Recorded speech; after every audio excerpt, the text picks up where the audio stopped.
各位观众朋友，大家好，欢迎收看5月16公司台记台下晡新闻，我是陈雅纯。首先来关心今仔日有啥物新闻重点？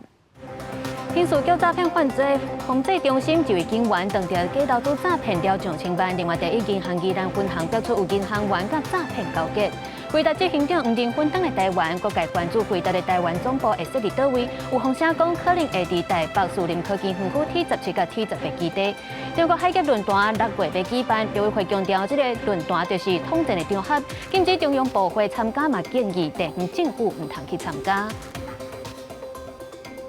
新闻头起先来关心到，今年4月份有15000多件诈骗，损失超过76亿。今麦也传出讲，伫咧刑事局诈骗犯罪防治中心一位警员嘛，当着假投资诈骗了上千万起。另外，伫咧第一银行宜兰分行是标出，那像有银行员甲诈骗集团交结，今仔日去互检方约谈。打诈仪表板，全民来防诈。甲艺人小刀积极宣传诈骗，警方16早起召开的记者会表示，打诈已经发挥功效。比起去年最高峰8月份的时候呢，案件数下降了22.36%。总共打诈仪表板上线到即马，已经有8万解看过。按过官网统计的一件个案，被害人都是警察，服务的单位阁押出是刑事局诈骗犯罪防治中心的金融调查小组，说伫短3个月内，6解提领金钱，互人骗将近1100万。这位同仁他本身不是我们刑事局的同仁？他是因为刚好有一个契机他刚好来支援我们的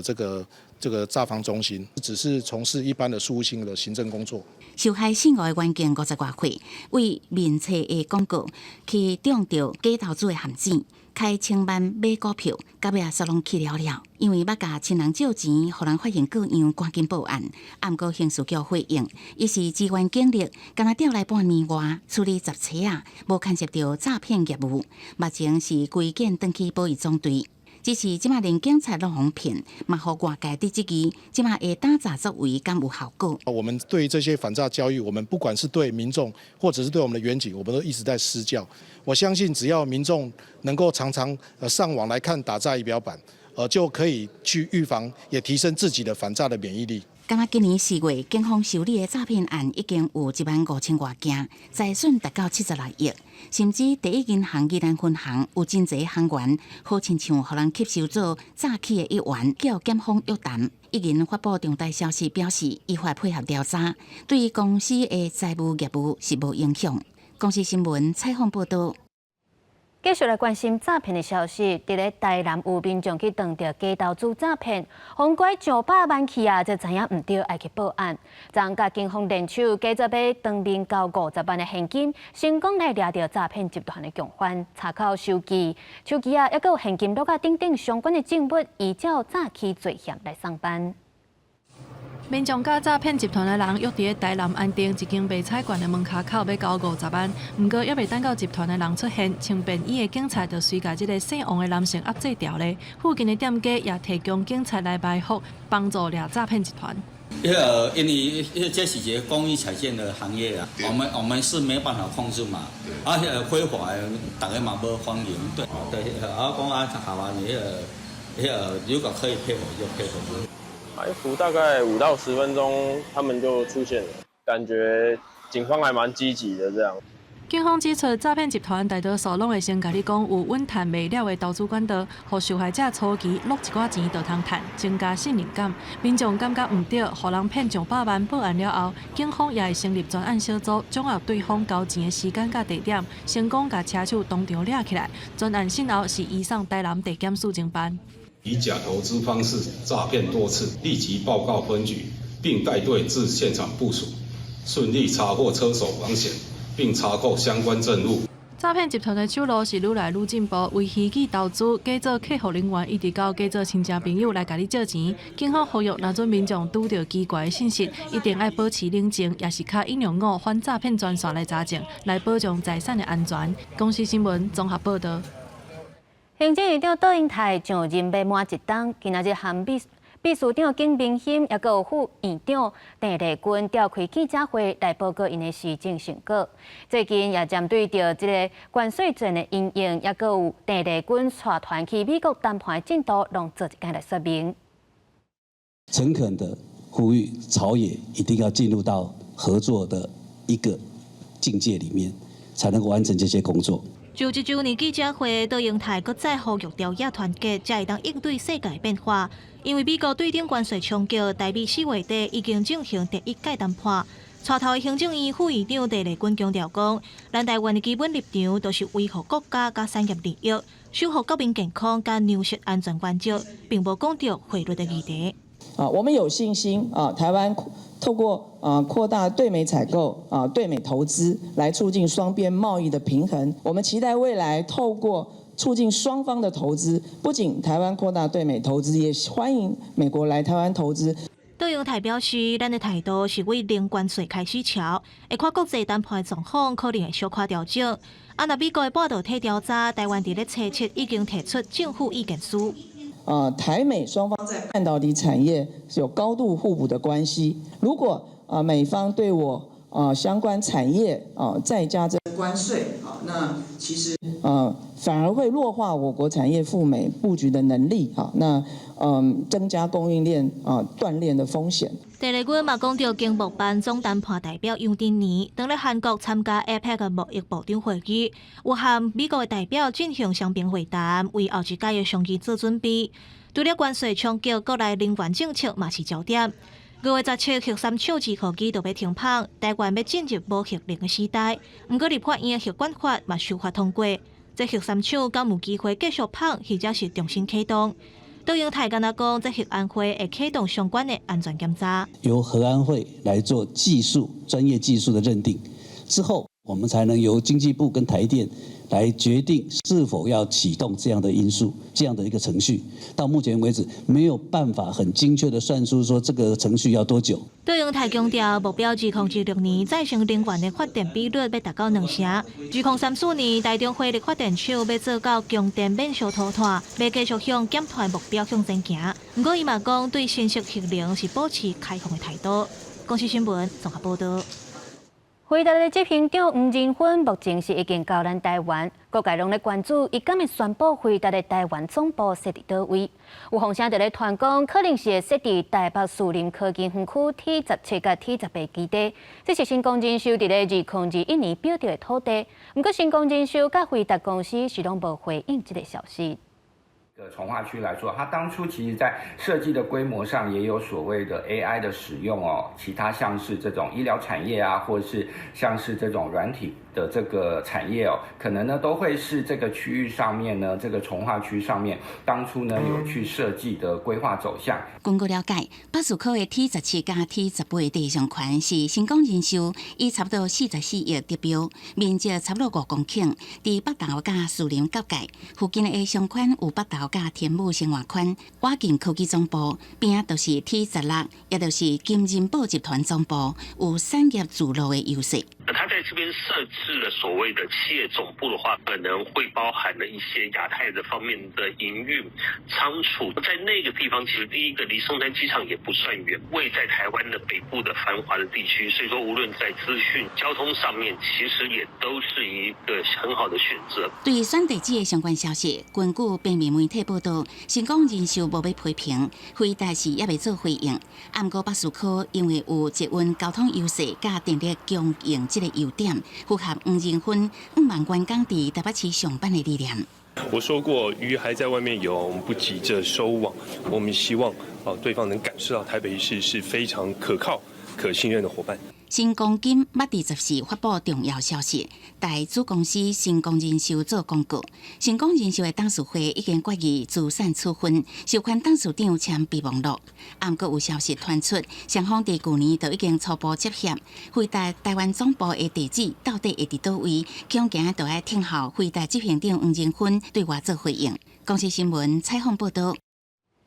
谢总文明仔载起稿，来自各国1万外选手要来大车拼，伊阁会吸引到10万人来入场参观。而且开幕典礼是有邀请到回答的执行长吴仁芬来团庆会，副总统萧美琴嘛去参加。地方甲中央是总共出动2500外警员来加强维安。刘委会嘛表示讲，有接到检举，讲有2个中国选手拍算要来乱，是已经甲因的来台申请驳回。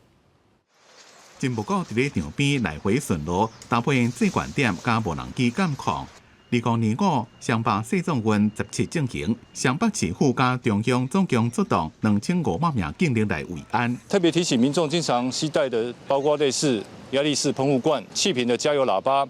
超过50公分的背包，以及酒精类饮料等等，这些都是禁止携带入场的。其中市总运梦想总年组伫迄天的下昼5点30分进行，有要加1万4000位选手来参加。除了沿路有设安全护栏，重要的路口也有设防车龙的装置。因为伫比赛前，刘委会有接到检举，讲有2位中国籍的参赛者，因为想要伫咧比赛时阵闹事，决定不要予因来台湾。拿中共5星旗，然后有些人说要宣扬武统台湾。如果赛事期间进来的大陆人士，如果任何有这样的行为我们是立刻废止你的入境许可。然后会在最快的时间内把你遣送出境。市总运执委会提醒讲，观众席若早机原则上是无受限制，当袂用超过2公尺，看袂用超过1公尺。也强调台湾无受到限制。但是有议员讲，观众的票房敢若是无啥理想，也个出现要求基层的公务人员也个学生来做观众。指定场次，也有一个人补助150块。为什么要动用民政系统，要求李干事周末加班，平日还要包车来带李明前往世壮运？另外还有家长更是直指说，体育班的学生就这样突然被安排说要去观赛，学生的受教权到底在哪里呢？认识国际赛事运动项目，一起欢迎国外选手到台北来，具有教育价值，是鼓励的性质，而不是强。台北市政府也公布系信会代表，就是全世界 AI 领头伟大的创办人黄仁勋，伊担任象征科技领域的信会手。要让市总运执委会也收到总统府通知，讲副总统萧美琴会代表总统来参加开幕典礼。公司新闻采访报道。桃园机场有一台国光客运半暝1点半左右要往台北，结果当出发就伫咧挖角弄到壁挡风玻璃是规个脆痒痒，车顶31个旅客全部拢送病院，好佳才干那轻伤。初步了解，这个驾驶是无超时工作、无违规的记录，到底这事故是安怎发生，也搁来调查。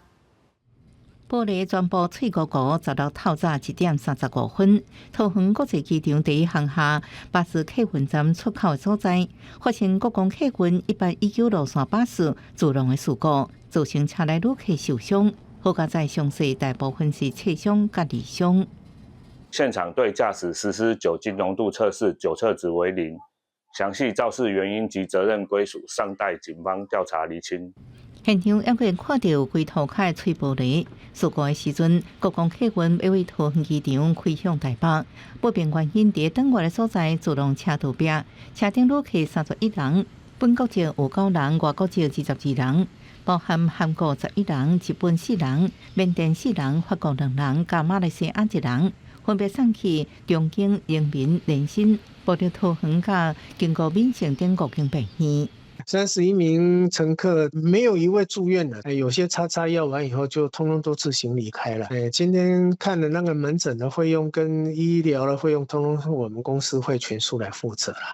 国光客运表示，车的车籍、驾驶员驾照正常，驾驶无酒后驶车情形，确实原因要去调查。公路局也表示，监理所已经到国光客运进行安全查核，驾驶无超时、无违规记录，但业者无现金管理责任，会罚9万高吊扣部分车的牌照。公司新闻桃园报道。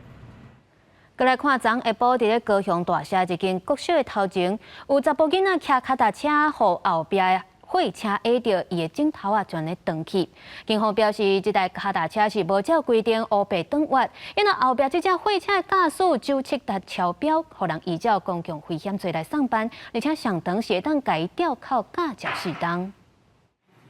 15号下晡，骑脚踏车的男童准备转弯，后边货车无减速，直接弄掉。脚踏车卡伫货车车头拖了一段，才停落来。警消到现场发现男童意识清晰，毋过镜头断去。伤者男性年约12岁，意识清楚，左手第4指及第5指断肢。囡仔手长呀，等于甲用伊伫边啊坐啊，都无好，最勇敢都无好。警方初步研判是货车无照规定驶入去来车道，脚踏车无照规定转弯，货车驾驶也有酒后塞车。实施酒测超过法定标准值，当场移至保管汽车，吊扣驾照2至4年，吊扣牌照2年，全案讯后依公共危险罪送办。事故地点伫国小外口号字顶闪黄灯，照规定高雄市中小学交通临检区驶车的速度是30公里，驾驶可能已经超速。民众讲这是长江第2件的事故，嘛因为这个学校毋是尖峰时刻，号字顶拢敢若闪黄灯。交通局决定要恢复校园周边路口开工3色灯号的运作，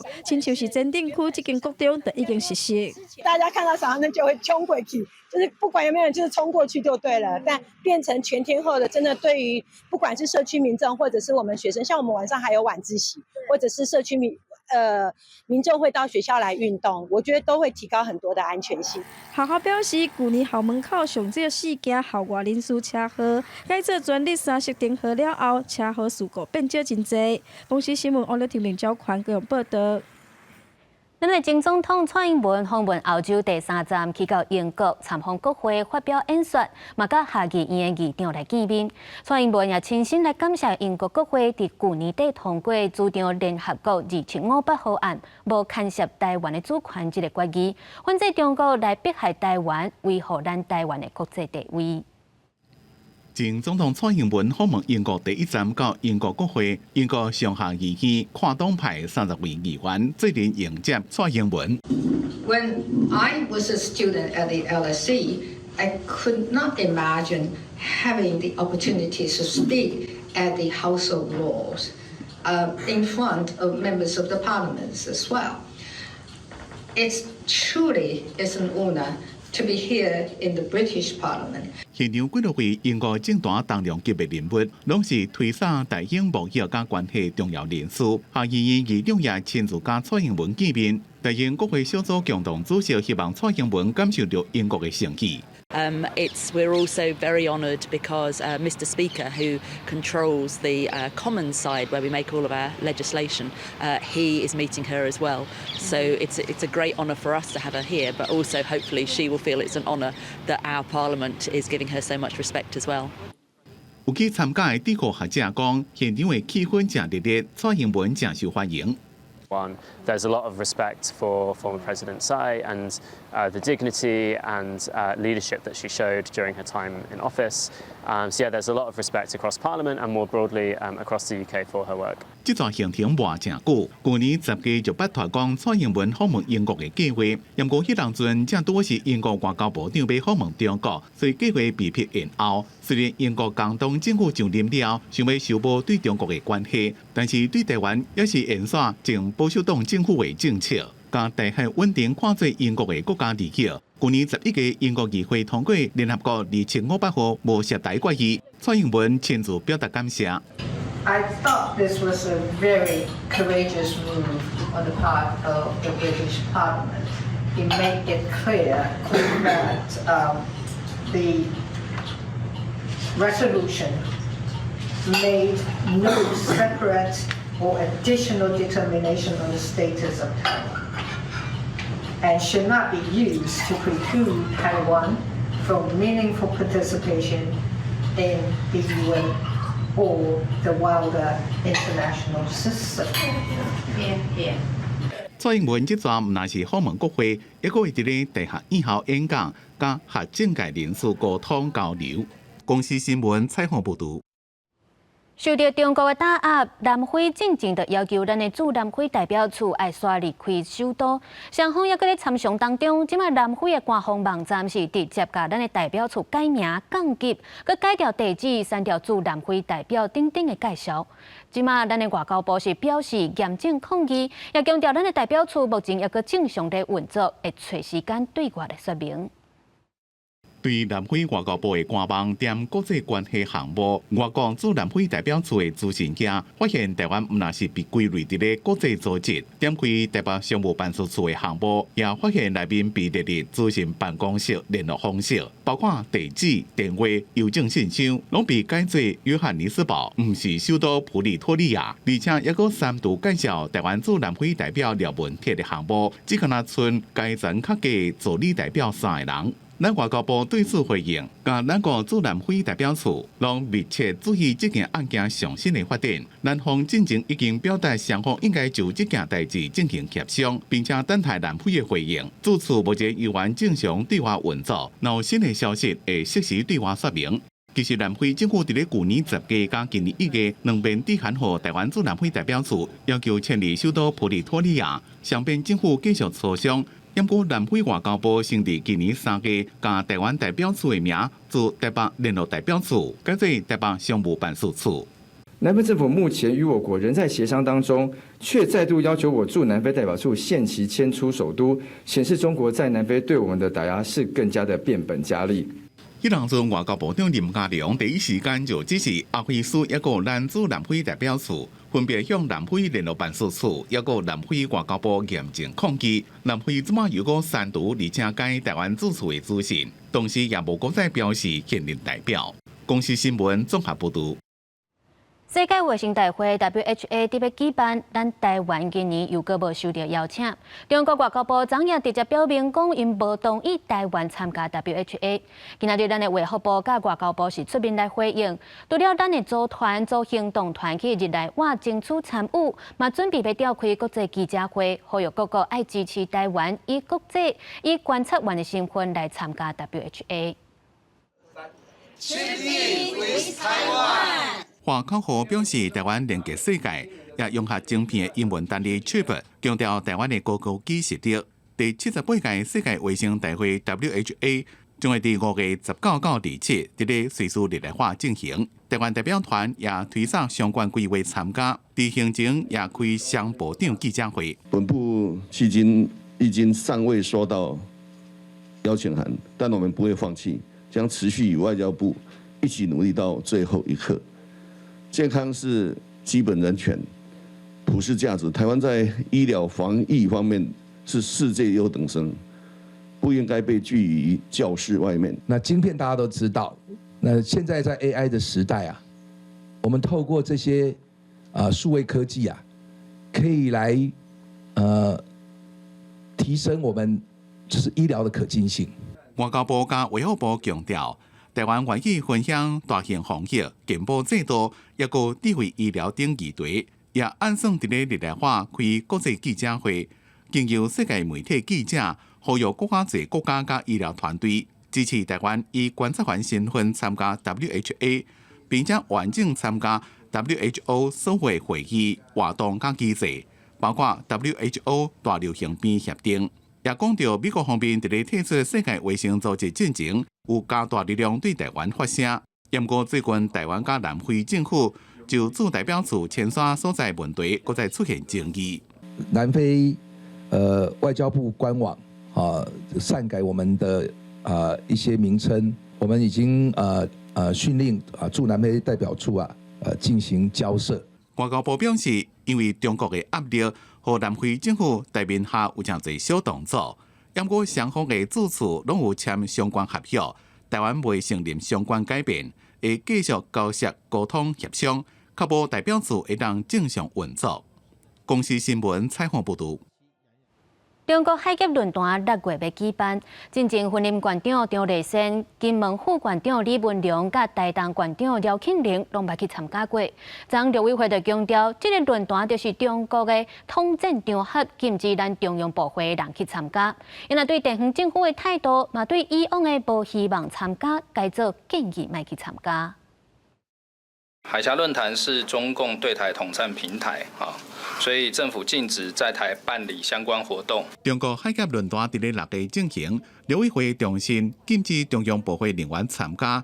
因为对有地方政府的态度，自往年的无路见参加，第一遍改做建议地方政府唔通参加，也个应该卖准人员参加相关活动。甲以前的资料现规划。2024年，婚姻馆长张丽贤甲金门馆副馆长李文良北去代表参加会议。2023年，台东馆长廖庆玲也捌去过。南投县我们是以观光跟营业著称，那其实，在两岸的交流上面，基本上我们从来不会去触及到政治的问题，政府有规范，那我们都会遵守。但是如果在扩大交流的部分呢，希望能够尽量是采取开放跟保持一定的这个互动。南投馆长柯世华希望中乡应该对两华交流保持开放的态度，并且主动讲到南投甲中国杭州市合办的两岸论坛，因为政府相关政策会缩小规模。国民党主席朱立伦是批评政府全面出动，和两华断线。民进党谈政治红利，制造两华的对立。我不支持这种就是禁止的行为。今年如果我去参加的话，是不是会被依照这个反渗透法去办？现在一味用封锁的这个方法，长远来看是非常不利两岸交流，也是非常不利两岸和平的。海峡论坛本身就是一个统战论坛，所以去参加呢，自然会有一定程度的风险。讲到两华调查立委态度分解正清楚，陆委会也警告讲，中共伫最近继续透过两华交流活动，加大对台湾的促洋促统的力量。希望国内各界遵守相关的规范，唔通配合中共对台统战操作。公司新闻采访报道。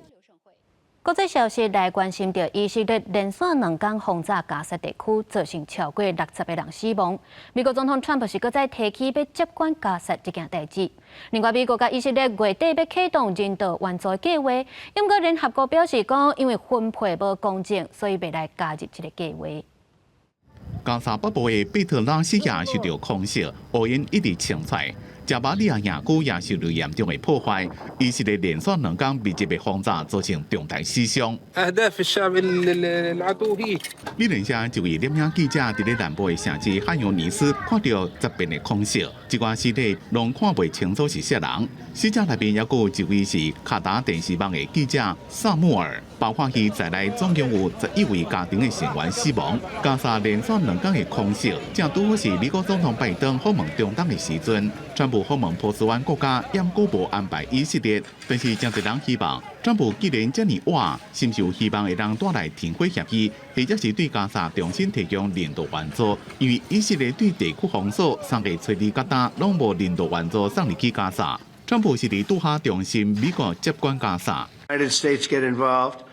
and make it just a freedom zone. 加沙卫星报讲，战争到即马，巴勒斯坦已经有超过53000人死亡。美国甲以色列提出加沙人道援助计划5月底开始，也毋过受到严厉批评。This particular distribution plan does not accord with our basic principles, including those of impartiality, neutrality, independence. We will not be participating in this. The Israelis, with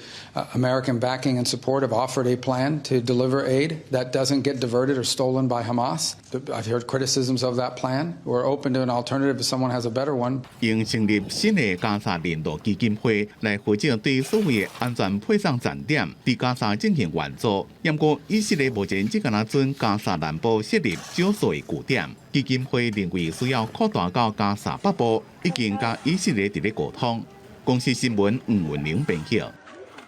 美国总统川普访问中东第2站去到卡达，卡达的国王是亲身带规阵的陆导队去接机，派头真大。而且卡达国营航空公司佮甲美国的波音公司买200架的飞行机，拢总爱开美金960亿，等于是代票2兆9000亿。川普也讲，这是波音有史以来上大的订单。美国总统川普行出专机空军1号向接机人员拍招呼，就行入飞行机，看到卡达国王塔米姆就徛伫下面亲身迎接川普。美国总统川普的中东访问行程，伫当地14来到第2站卡达，伫去卡达王宫的一路，有大批的陆导骑士摆做一排来对调的。伫卡达军歌演奏美国国歌了后，川普甲塔米姆进入王宫的接待大厅，双方开始会谈投资甲合作议题。伫会谈的时，川普先欧陆王宫的背景，了嘛感谢卡达协助美国甲伊朗进行合作协议。You're also working with us very closely with respect to negotiating a deal with Iran, which is the far friendlier course that you would see. I hope the Iranian leaders understand that what you're doing, and really what you're doing for them is a big favor. Your Prime Minister, and your great leader,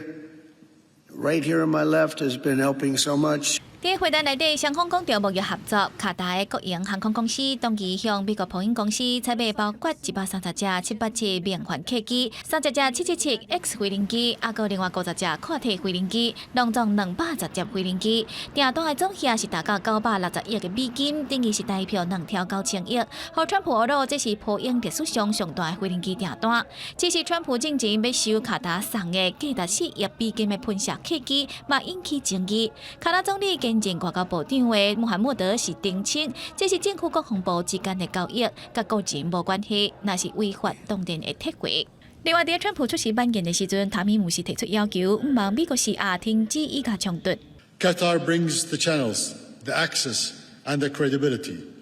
The United States brings power, leverage, and global weight. If we act together, we have a real shot at ending the bloodshed and restoring regional confidence.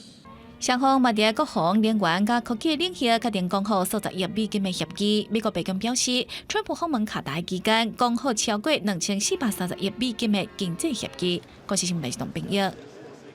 APEC 亚太经济合作会议伫咧南韩的济州岛开办，因为受到美国关税政策的冲击，今年亚太地区的经济成长预测值对3.3%下降到2.6%，出口成长量嘛减少。真侪国家是赶紧甲美国来联络谈判，中国、日本甲韩国嘛趁这个机会加强要来甲美国对话。2025 APEC 亚太经合会由南韩担任主办会员，15在济州岛展开2日的贸易部长会议，同时发表区域出色分析报告。在报告内底，将2025亚太区域经济成长率预测值为原本的3.3%下降到2.6%，明显比去年3.6%较低。受川普关税打击，亚太地区今年整体出口量只成长0.4%，比去年5.7%较低，接近零成长水准。专家分析，关税提悬加保护措施之下，大环境不利贸易进行，无确定性，个冲击企业信心。What is happening is that many companies are putting on hold investment plans. They are also putting on hold the launch of new products, new services, until new strategies as well, until the situation is clearer. 利用这场会议，美国贸易代表格里尔甲中国商务部副部长李成光伫场边展开双边会谈，延续进程一代化会谈成果，寻求缓解贸易紧张局势。真侪国家拢赶紧甲美国贸易谈判，包含中国、日本甲南韩，拢趁机会安排加强甲美国对话。Given this challenging global trade environment, the role of APEC is more crucial than ever. Thus, today's meeting bears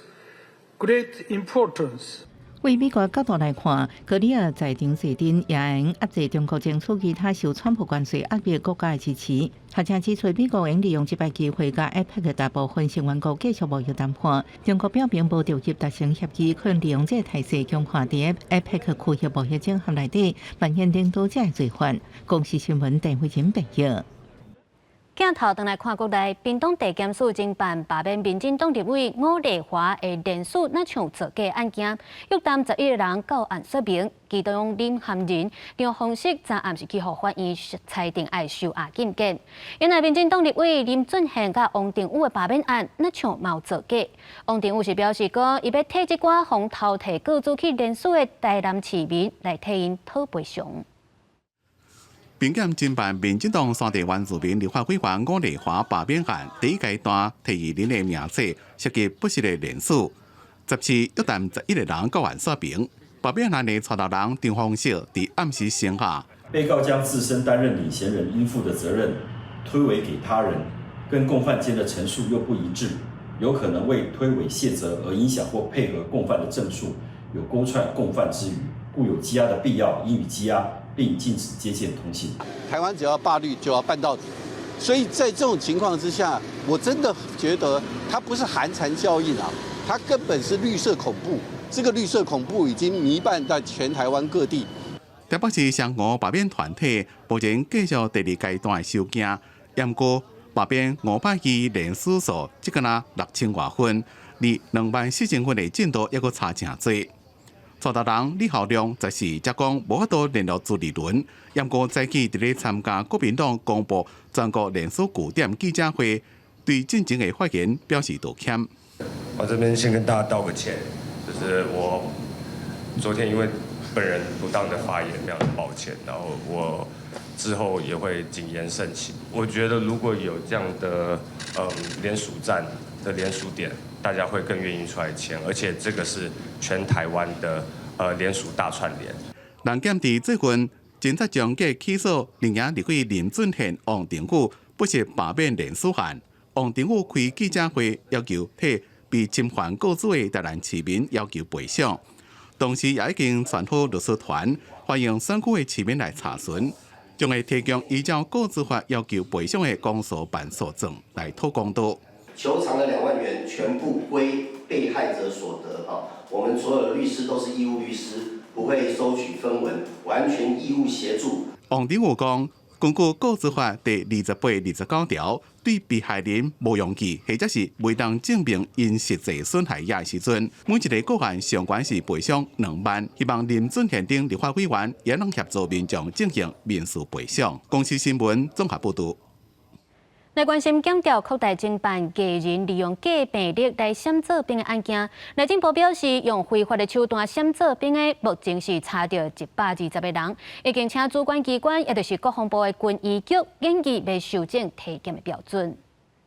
做病前的越南体检，胃肝耳鼻喉，搁到心电图、内外科拢爱做，确保身体无问题。即卖的病液体位分做伤病液体位、替代液体位甲免疫体位3大项。即卖宣传出检警队查有闪病集团利用复检机会，伪造病历替人闪病。第一个呢，就是靠自己来嘛，就是把自己假装成说有一些病症在上面哈，然后已经到了免疫的体位，然后这样通关。第二个就是请枪手。那枪手可能有些是慢性的疾病。临床医师解释，常常看到闪病包含震动、减重，惊是阿姆茶，拢是过去的手法。按过亲像阿姆茶，较会被看破。即马定制作严重视力加深，2支目睭度数无同，高血压等。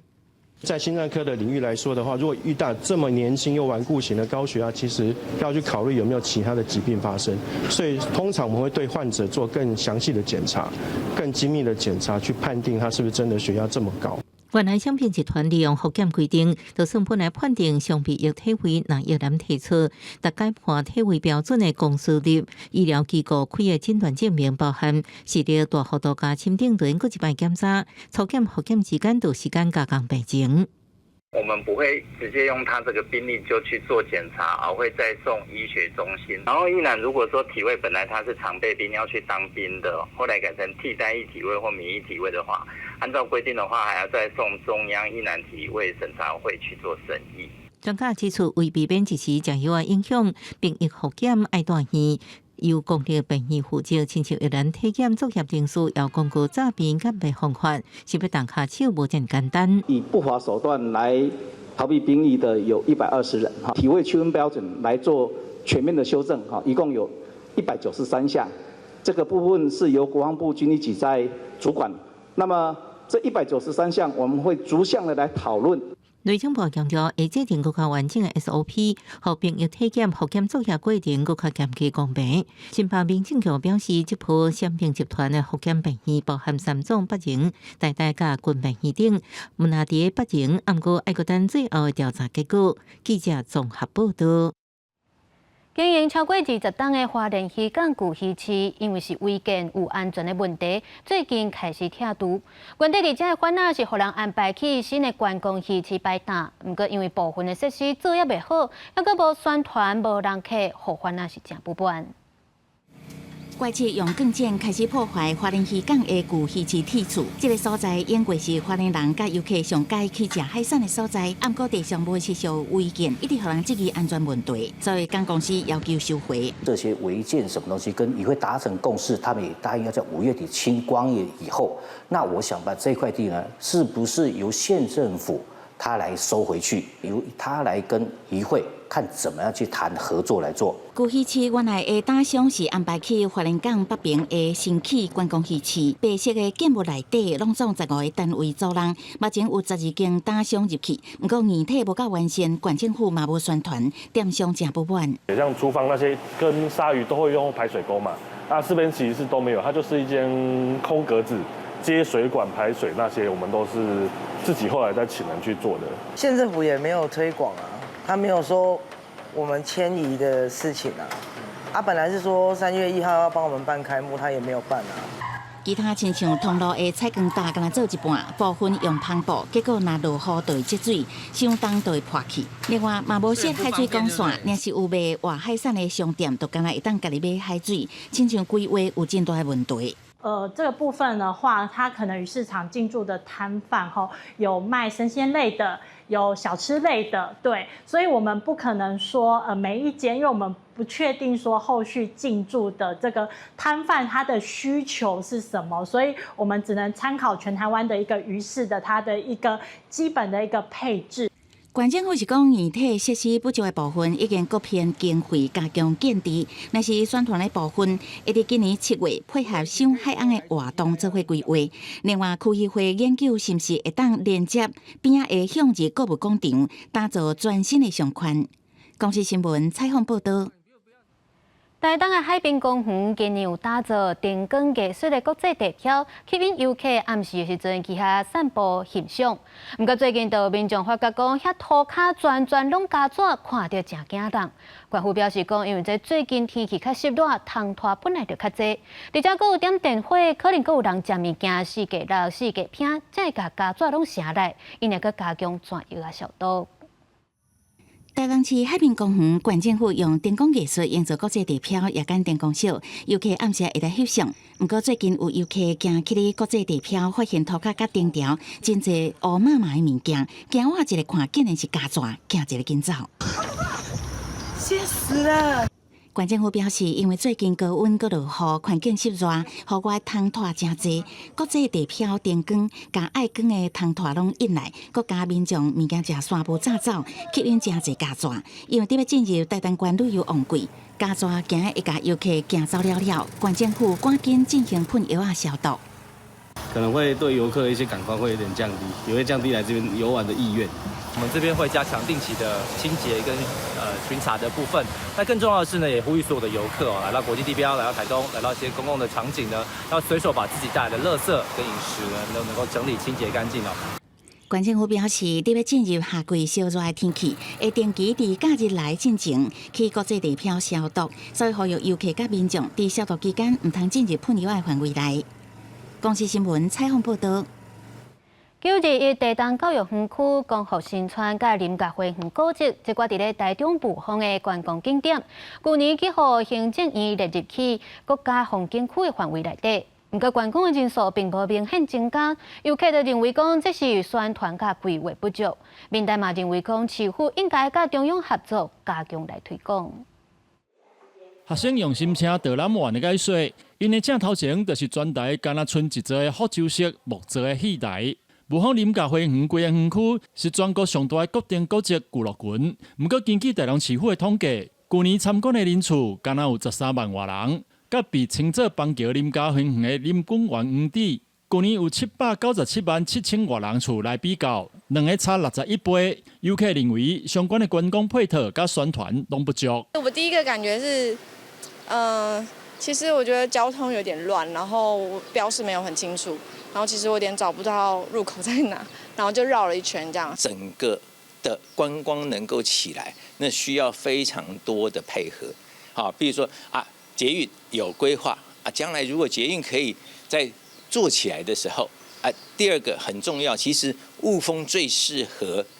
国际观光客。行政院去年底核定，甲雾峰包括921地东教育园区。光复新村、梨花园民主义情园区、林家花园古迹群等几个地点，总共239公顷的面积，纳入三山国家风景区范围。不过有民代认为，台中市府无重视，嘛无甲中央加强合作。观光学者认为，地方政府推广确实会使搁再加强。行销能力的话，其实地方政府是可能高过这个中央单位的，因为这个地方政府它能整合的各种资源哦，其实是相当的多啊，所以市府可以把这个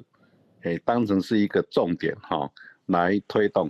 台南市管理局表示，市府拢有甲沙山厝密切的开会，目前嘛继续讨论中。沙山厝初步决定兴建旅客服务中心，征收公户新村较旧的宿舍，会继续甲沙山厝共同推广行销。公视新闻台中报道。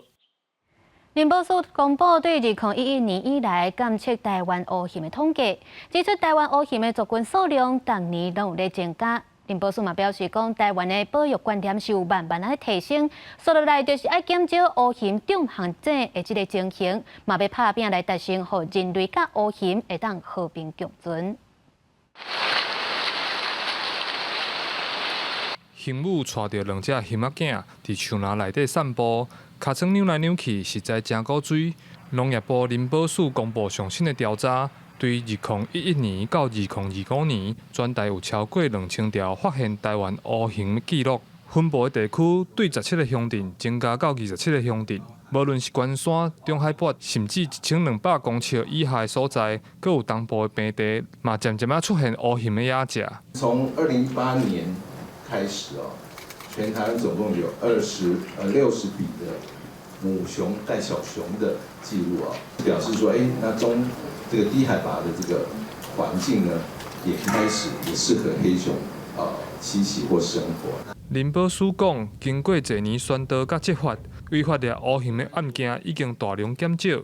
台湾民众对乌熊保育的观念嘛有提升，接落来是要安怎减少乌熊着限制的情形？另外，亲像花莲道溪乡4月有发生台湾乌熊因为要抢食物者，攻击森林护管员，护管员故不将开枪弹死乌熊。林保署表示，乌熊会发动攻击，主要拢是为了食物较济。秋天之前，它要渡冬之前，它如果觅食了足够的食物，因为通常在这个前一个阶段就会处于一个叫做大量觅食的一个阶段，它如果获取足够的食物，那它就会在冬天就比较不活动。面对台湾乌熊活动区域愈来愈靠近平地，林保署强调会协助农民强化围篱仔。推广改良式蜡具，未来保育政策会放伫人类参乌熊安怎和平斗阵这方面。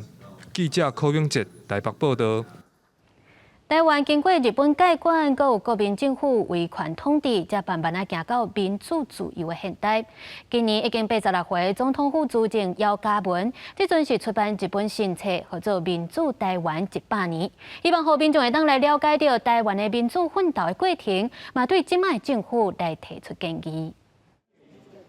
台湾历史上对民主政治的启蒙和追求，对100多年前就开始啊，就是1921年林献堂带会路顶人推动的台湾议会设置迁权运动。这100年中间发生地景事件、228事件，也有美丽岛事件和田南永驻分等等。总统府主席姚嘉文将台湾民主发展的经过写落来，出版新册《民主台湾100年》，希望让民众了解台湾民主奋斗的过程，嘛提出民主政治的反省。我最严重就是立委减半，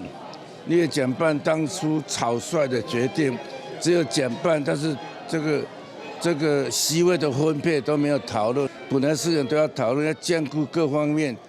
不同族群、不同利益的人，结果没有讨论，做出来结果当然都不是健全的。姚嘉文用2年的时间收集历史文献和相片，伊嘛透过民主发展的过程甲改革提出问题。无论是2005年修宪通过国会释出减半、地书质询品质降低，还有小东2生存等等，也是讲2004年提出的宪法修正案，地书修宪的条件变得愈严格等等。历史学者认为，这对台湾政治来讲，拢是真重要的反省。姚志正也对我们民主政治走到现在所遭遇到的困难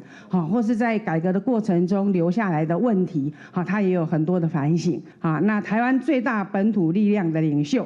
都在享受台湾民主化的成果，对推动民主化不再像以前那样热衷。姚嘉文认为，唔但是国际上直直在讨论的27500号国际文，也是因为国会乱象延伸出来的日头花运动、青鸟运动和大罢免等等，拄到危机，拢会让台湾人勇敢站出来，嘛拢让台湾民主愈拼愈勇。姚嘉文希望透过这本册对历史的记录和反省，通予台湾的民主政治会当继续顶进发展，愈行愈在。记者卢尚如、郑准由台北报道。今年台北下海新丰文化节对5月20日开始，除了有新丰野圣诞的科技，嘛有北管歌戏，也有创新的形象表演等等。希望透过这个文化节，让大家会当来认捌大场亭，了解在地文化。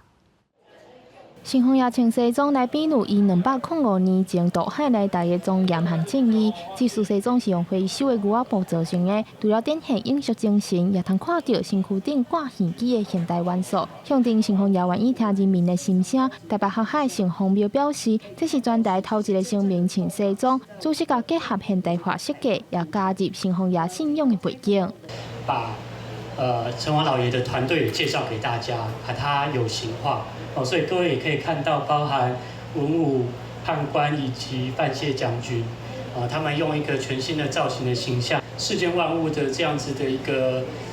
不同的人事物，都可以用更开阔的胸襟来为大家捍卫正义。台北航海新丰庙是大场町真重要的信仰中心。今年台北航海新丰文化节对5月20日开始办到6月中，成立6月初六暗访夜巡，成立6月初8迎新丰。台北航海新丰庙表示，为着要让民间信仰走入生活，文化节活动甲传统信仰结合现代潮流，有北管表演在地点头市集岛屿音乐会，希望民众更较挖进传统艺术文化。诗团啦、歌仔戏啦，然后也有我们比较创新的这个电器神将啊，他们都会来表演，然后去采接，然后也有这一个我们的台北这个临安社、龚乐轩这种传统的这个宣社，我们的岛屿音乐会，就是因为我们在台湾非常的多元嘛，所以有不同的语言。瑞丰表示，新丰老爷就亲像是省台市长和地方法院的法官，今年大场町在地点头，也甲新丰爷信仰文化融合伫影像议题内面，就是希望无共世代的人通熟悉新丰爷正面的力量，让这份信仰力量永续传承。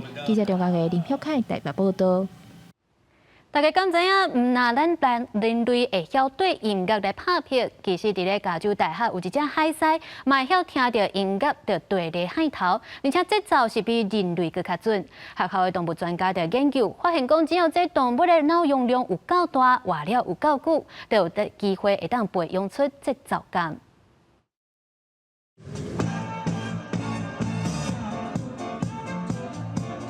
这个音乐来自美国有名的乐团大地风火，伫1979年推出的歌曲，每分钟132拍，节奏真紧。不过这只叫做罗兰的海狮，对着节奏海头完全无落后。加州大学圣塔克鲁兹分校的研究团队也找10名大学生加入测试，竟然无人比得过这只海狮。Some humans are pretty good on those measures, but none of them were as good as Ronan on all of those measures.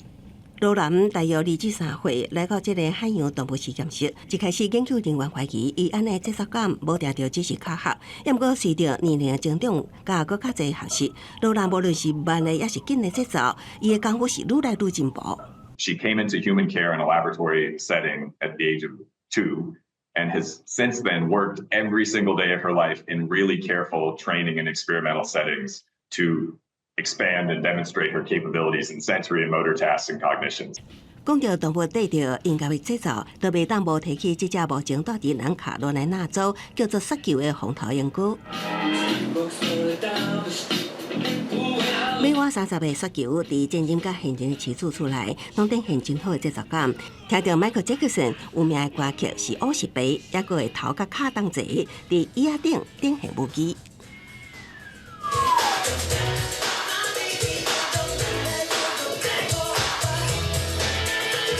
Animals that have the big brains, the long life, the developmental plasticity and flexibility to be able to learn to recognize those patterns and adapt their behavior to those patterns may have an advantage. 美国媒体引用科学家话讲，以往拢认为，就算有节奏感，也限伫人类甲猿狗等等会学习用嘴发声的动物。也毋过海狮无属于这个类别，也引起研究团队高度兴趣。We kind of tapped into with Ronan is maybe this much more broadly distributed capability in a lot of at least big brain flexible animals, birds and mammals, to see patterns, to hear patterns, and to be able to act in relation to those patterns. So a lot of the work we're going to do next with Ronan actually isn't even in music. It deals with patterns in time that change in different ways. 有这个科学经济，看到海洋陆风内的海狮会对着江南 style 跳舞，都袂感觉奇怪啊。公司新闻徐家仁编译。天气报你知，咱再回来关心今仔日到未来3天的气象。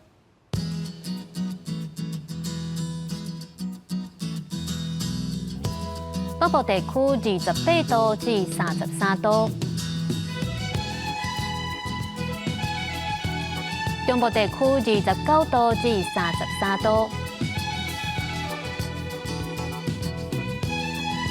南部地区30度至35度，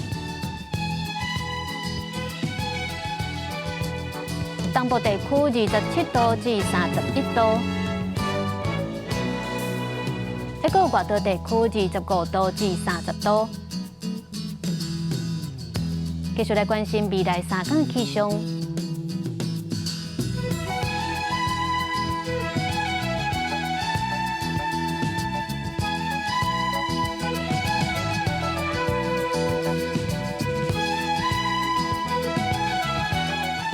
感谢您收看今仔日公视台记台下晡新闻，我是丁雅纯，咱后礼拜同一个时间再会。